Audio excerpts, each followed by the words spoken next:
পর্দার দুইটা জায়গা, একটা হলো বাসার বাহিরে, একটা হলো বাসার ভেতরেও গায়ের মাহরাম পুরুষ থাকতে পারে, তাদের সাথেও পর্দা করা লাগে।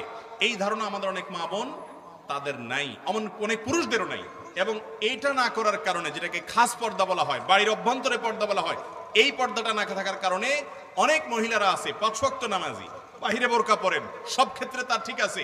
ছেলে যিনি, তার স্বামী যিনি, তিনিও হয়তো ভালো মানুষ, নামাজি কালামি, অন্য সব দিক থেকে ঠিক আছে, কিন্তু নিজের বউ তার পরিবারের এমন সদস্যদের সাথে দেখা দেয় যাদের সাথে দেখা দেওয়া তার জন্য হারাম। যেমন অনেক মহিলা আছে বাহিরে বোরকা পরেন, অনেক পুরুষ আছেন তার বউকে বাহিরে পর্দা করান, অথচ তার আপন ভাইয়ের সাথে বউকে সাক্ষাৎ করতে দেন।